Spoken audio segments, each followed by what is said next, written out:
तो आज का जो टॉपिक है वो हमारा एसी जनरेटर या फिर एसी डायनामो। जो एसी जनरेटर है वो क्या होता है बेटा? इट इज़ अ मशीन, ये वो मशीन है या डिवाइस है which produce the alternating current energy को प्रोड्यूस करता है व्हेन फ्रॉम मैकेनिकल एनर्जी। कहने का मतलब क्या है, जैसे तुम कहते हो जनरेटर का काम क्या होता है? जनरेटर का काम जब लाइट चली जाए तो बिजली आ जाए, यही होता है जनरेटर का काम। जनरेटर ऑन कर देते लाइट आ जाती है। तो सेम वही कह रहा है एसी ऑल्टरनेटिंग करंट, क्योंकि जो हमारे पास लाइट आ रही है वो ऑल्टरनेटिंग आ रही है, तो हम कहते हैं कि वो ऑल्टरनेटिंग एनर्जी को, करंट एनर्जी को किस प्रोड्यूस करता है, किससे प्रोड्यूस करता है? मैकेनिकल एनर्जी से। मैकेनिकल एनर्जी यानी जो वर्क हम करते हैं उससे, ठीक है। तो ये एक इम्पॉर्टेंट एप्लीकेशन होती है और किस पे बेस्ड होती है? ईएमआई पे, इलेक्ट्रोमैग्नेटिक इंडक्शन पे बेस्ड होती है। तुमने इलेक्ट्रोमैग्नेटिक इंडक्शन डिटेल में इस चैप्टर में पढ़ा था। क्या था कि whenever there is a change in magnetic flux linked with the coil occurs and EMF is induced in the neighbouring coil as a result of which current is induced in that, ठीक है। तो EMI यानी electromagnetic induction phenomena पे ये base है, ठीक है।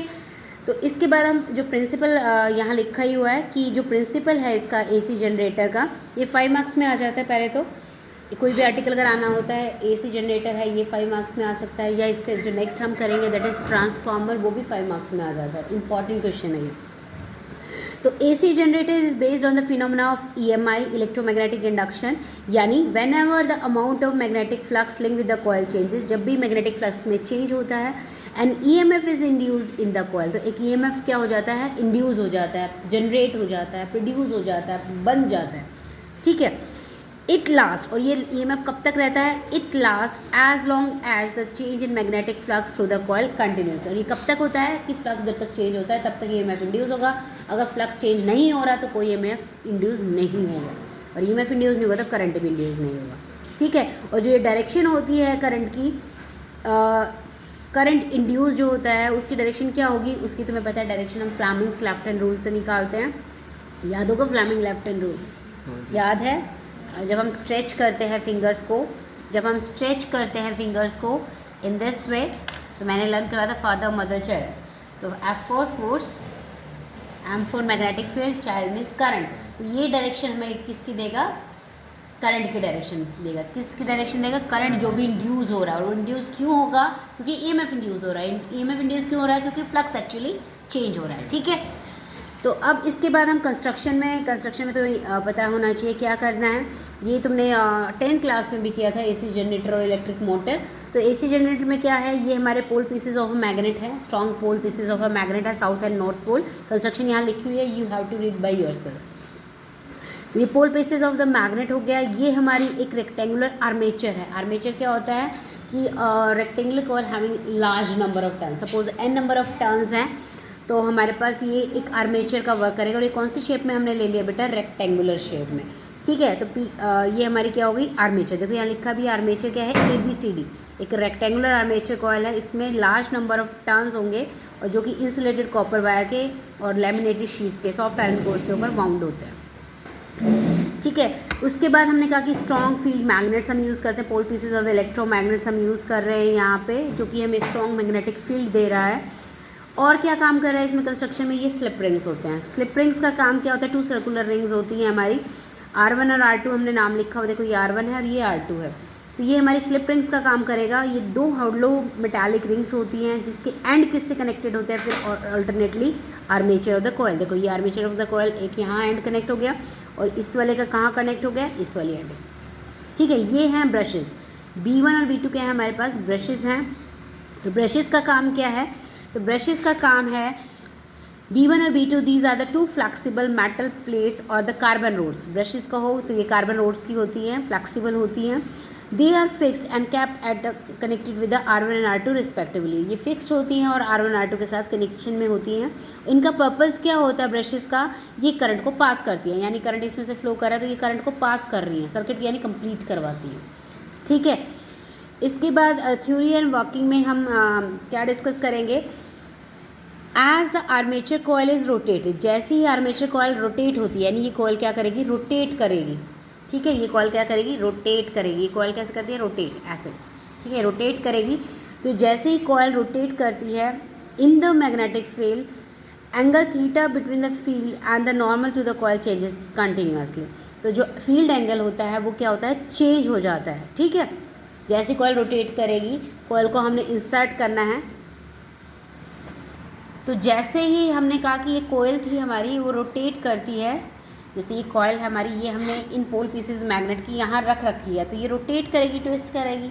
तो जैसे ही ये रोटेट करती है तो रोटेशन पे यानी क्या हुआ, रोटेट हमने करवाई है, तो रोटेशन में हमने किया है मैकेनिकल वर्क, हमने खुद काम किया है, मैकेनिकल वर्क हुआ उसके ऊपर।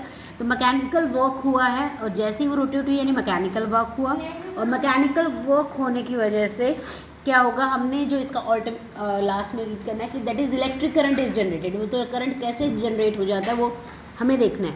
तो हमारा ये डायग्राम देख लो दोबारा से, एक रेक्टेंगुलर कॉइल है, ठीक है, और इस एक्सिस के अबाउट हमने ये मान लो ये एक्सिस कह दिया, इस एक्सिस के अबाउट ये कॉइल क्या कर रही है, रोटेट कर रही है। रोटेट कैसे करिए हमने, ये डायरेक्शन देखो, डायरेक्शन जो दिखाई हमने एंटी क्लॉकवाइज डायरेक्शन दिखाई, क्या दिखाई है, ये वाली डायरेक्शन है एंटी क्लॉकवाइज।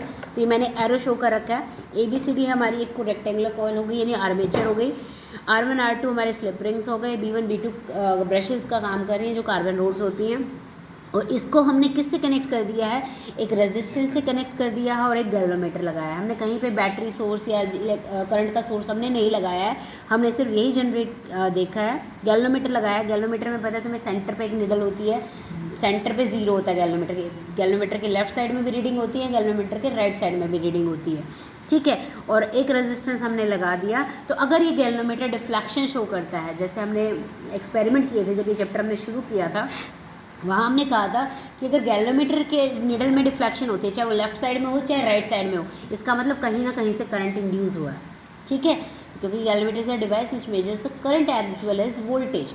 तो यहाँ पे हमने क्या कहा कि ये करंट को मेज़र करेगा जब अगर डिफ्लेक्शन होगी, यानी कहीं ना कहीं से करंट क्या हो गया, इंड्यूस हो गया, पैदा हो गया, ठीक है।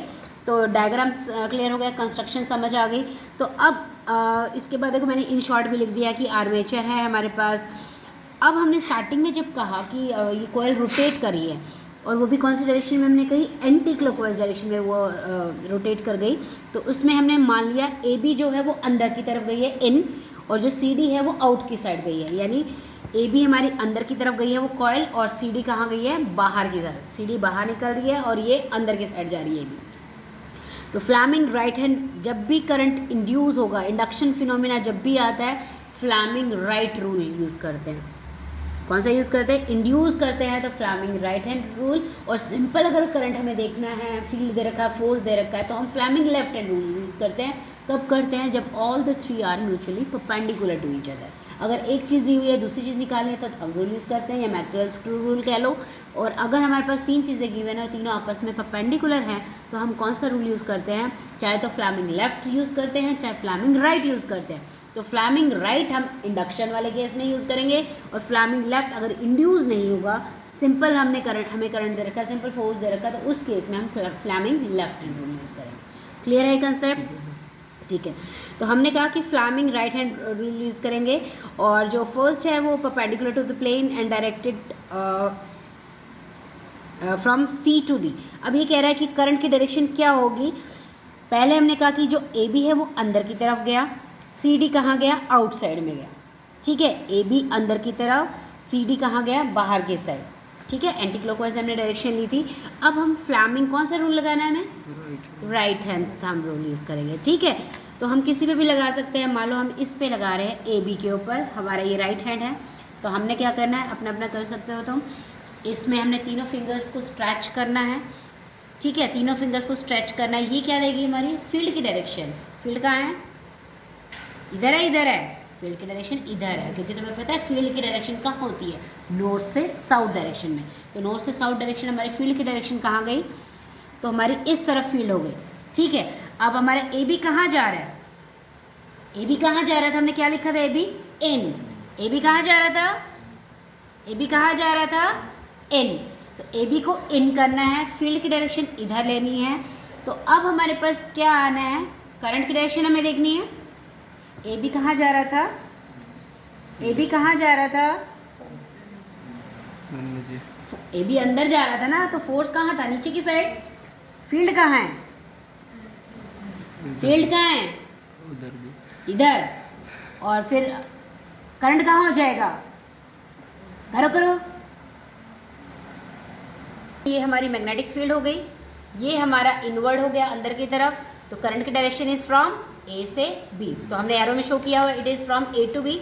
सिमिलरली हम किसके लिए बात करेंगे, सी डी के लिए। हमने सी डी को कहाँ कहा, सी डी आउट जा रहा है, बाहर की साइड जा रहा है, तो सी डी आउट में कैसे हो जाएगा, फील्ड वापस यही सी डी आउट, करंट कहाँ हो गया, देखो सी से डी नीचे की तरफ हो गया, तो सी से डी करंट जाएगा।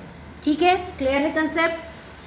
ये हमारा क्या हो गया, अब इसमें यानी रोटेट कर गया, जो ए से बी करंट गया, सी से डी डाउन करंट आया, तो करंट की डायरेक्शन कैसे हो गई, ए बी सी डी ऐसे जाएगा। सर्किट को कंप्लीट करने के लिए इसमें से फ्लो करके इसमें से आके वापस, तो सर्किट हमारा कंप्लीट हो गया। अब ये हमने कहा during the positive half cycle, negative half cycle में रिवर्स हो जाएगा, यानी ए बी अब की बार आउट जाएगा, सी डी कहाँ जाएगा, इन, तो हमारी डायरेक्शन भी करंट की क्या हो जाएगी, रिवर्स। ठीक है, अब मैंने कह दिया कि नेगेटिव हाफ साइकिल में ऐसा होता है, हमने कोई बैटरी थोड़ी ना दी थी। अब हमें, क्योंकि एक में बाहर की साइड, एक में ऊपर से नीचे और एक दूसरे में नीचे से ऊपर, यानी पोलैरिटी आ गई, इसका मतलब करंट इंड्यूस हो गया, हमने कहीं बैटरी नहीं दी।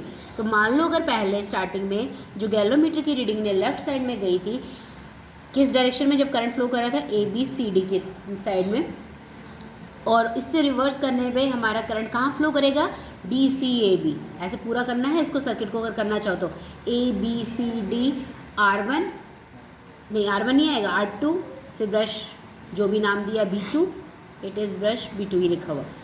ठीक है, यहाँ से जाके इस साइड डायरेक्शन में जाके ऊपर की साइड चला जाएगा। ठीक है, और जब रिवर्स हो जाएगी, रिवर्स में क्या हो जाएगा, डी सी बी ए, यहाँ से इस तरफ, तो एक अब पॉजिटिव हाफ आ गई, एक नेगेटिव आ गई, इसका मतलब करंट क्या हो गया, जनरेट हो गया। ठीक है, अब इसका हम मैथमेटिकल स्टेप करेंगे। ये हमारी थ्योरेटिकल कंसेप्ट था। ठीक है, तो उसके बाद हमें क्या करना है, मैथमेटिकल करना है। तो मैथमेटिकल में हमें क्या करना है, फ्लक्स का फॉर्मूला तुम्हें पता है, flux phi is equal to B dot A होता है। अगर n नंबर ऑफ टर्न्स हो तो n से मल्टीप्लाई कर देंगे हम, तो phi is equal to n B dot A हो जाएगा। तो अब उसके बाद हमें क्या पता है कि एंगुलर वेलोसिटी में और इसमें थीटा, एंगुलर डिस्प्लेसमेंट में रिलेशन हो, तो omega is equal to theta by T, तो थीटा क्या हो जाएगा, ओमेगा टी। अब डॉट जब खोलते हैं तो कॉस आता है, पता है ना, जब डॉट खोलते हैं, डॉट प्रोडक्ट खोलते हैं, तो हमारे पास कॉस कंपोनेंट आ जाता है, तो N B A cos theta होगा। देखो डायरेक्शन दिखा रखी, ये कॉइल हमने बीच में रखी हुई थी, थीटा एंगल बना रही थी। ठीक है, ये इसका एक्सिस हो गया, इसने थीटा एंगल बनाया था इस मैग्नेटिक फील्ड के साथ, तो हमारे पास फॉर्मूला हो गया, थीटा की जगह हमने डाल दिया ओमेगा टी, तो फॉर्मूला हो गया phi is equal to N B A cos omega T, right. तो E is equal to minus T phi by D T हो जाएगा, minus D by D T of N B A cos omega T. N B A constant है, बाहर निकाल लो, minus भी बाहर निकाल लिया हमने, तो डेरिवेटिव होता है कॉस ओमेगा टी। कॉस का डेरिवेटिव क्या होता है, sign omega T, minus sign omega T into omega. ठीक है, ओमेगा क्योंकि हमने तो थीटा मान के कर दिया, यहाँ तो ओमेगा टी था, तो दोबारा से ओमेगा टी कर लेंगे, तो इंटू ओमेगा हो जाएगा। तो हमारे पास टर्म आ गई, जो ईएमएफ है, इंड्यूस्ड ईएमएफ है, is equal to minus minus plus हो जाएगा, N B A omega into sine omega T. अब जैसे अब तक हम करते आए थे कि मैक्सिमम वैल्यू क्या होगी, तो मैक्सिमम कब होगा, जब साइन ओमेगा टी मैक्सिमम होगा, यानी 1 पे, यानी साइन थीटा 90 हो जाएगा, यानी E is maximum when sign omega T is maximum, यानी इक्वल टू 1। और साइन मैक्सिमम को हम लिख सकते हैं साइन 90, तो sine omega T is equal to हम साइन 90 कह सकते हैं। तो यहाँ भी साइन है, यहाँ भी साइन है, तो हम क्या कर देंगे, कंपेयर करके साइन हटा देंगे, तो ओमेगा टी कितना आ गया, 90 डिग्री। और ये कब आया, जब मैक्सिमम है, तो इसी में हम वर्ड डाल देंगे मैक्सिमम। तो E maximum is equal to sine omega T को हमने 1 कर दिया, एन बी ए ओमेगा, और ये वैल्यू मान लो मैक्सिमम वैल्यू को ई नॉट, जैसे हमें आई नॉट और ई नॉट लिखते थे, तो ई नॉट लिख दिया, और ई नॉट की वैल्यू कितनी है, एन बी ए ओमेगा। तो यहाँ पे हमने ई नॉट की इस वैल्यू की जगह इस टर्म में ई नॉट लिख देना।